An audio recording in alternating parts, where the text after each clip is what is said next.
from the Holy Gospel according to John. The disciples said to Jesus, "Now you are talking plainly and not in any figure of speech. Now we realize that you know everything and that you do not need to have anyone question you. Because of this, we believe that you came from God." Jesus answered them, "Do you believe now? Behold, the hour is coming and has arrived when each of you will be scattered to his own home, and you will leave me alone. But I am not alone, because the Father is with me. I have told you this so that you might have peace in me. In the world you will have trouble, but take courage, I have conquered the world." Gospel of the Lord. Praise to you, Lord Jesus Christ.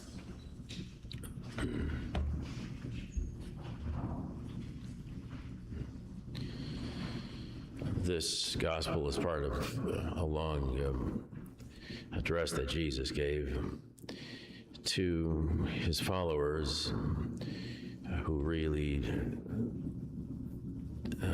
took a long time to understand what Jesus was saying, but even when they claimed to understand what he said, Jesus was not convinced, which is why he says to them, "Do you believe me now?"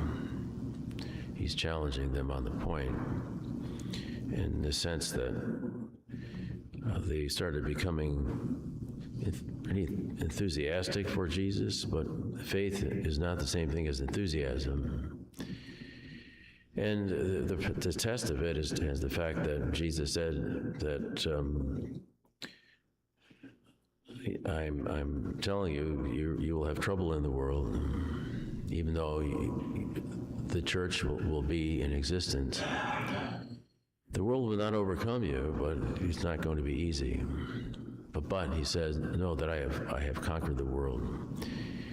So there are many illustrations of this, even into the present day. Certainly, if we look at the history of the church, it's not been easy.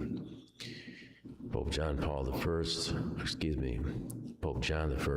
whose feast day is today, was thrown into prison. He was only a pope for about 3.5 years, and he became a martyr because there were 2 emperors who were not happy with him. It was the state interfering with the church, and the pope got caught in the crossfire, was thrown into prison. What was the big crime the pope, so-called, that the pope was guilty of? Proclaiming Catholic faith, living Catholic truth. And often the world is at great odds with the people even today. Now, this doesn't mean that Catholic truth is wrong, of course not. But we have to understand where we live, and that not to be discouraged accordingly. Now, today is also the 1-year anniversary of the installation of our present Holy Father, Pope Leo.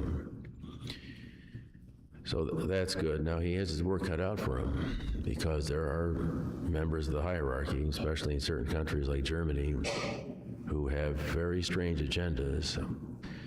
For example, trying to redesign marriage. And marriage is something that, is not something that human beings invented. It's the way God laid it out. I mean, God made the male and female go forth and multiply.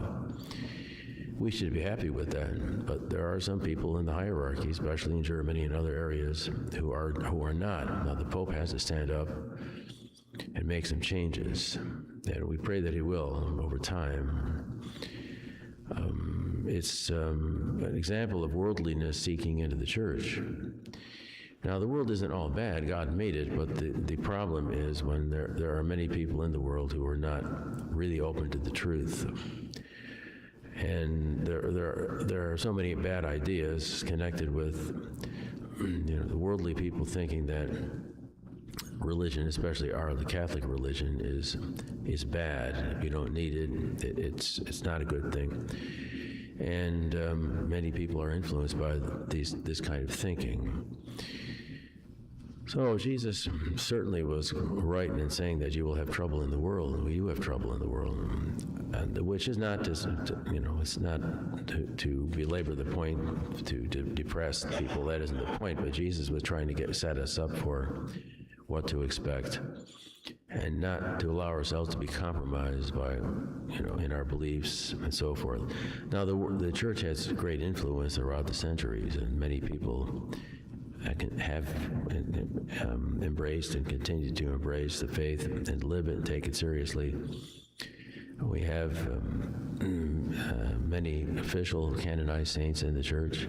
In fact, there's a lady from Ohio who's being considered for canonization, Rhoda Wise from Canton, Ohio. She died, I think, in the 1940s. And I was talking with someone yesterday who seems to have had a miraculous healing from her intercession. And you need this. People being considered for canonizations, non-martyrs need 2 proven miracles. They have to be authenticated and documented. Now, I'm not suggesting that the only people in heaven are canonized saints, because it's not easy to become a canonized saint. But the point is that the canonized ones remind the rest of us that people we're called to be holy people. And even in the midst of a world that doesn't appreciate what we stand for sometimes. Now, sometimes people in the world can be converted, so that's the thing we have to think about. But not to give up hope, not to be depressed, but live the faith the way we need to live it, stand up for the truth, and pray for the Holy Father, certainly, and for our shepherds. They will lead the flock entrusted to them by Christ the way he wants them to lead them.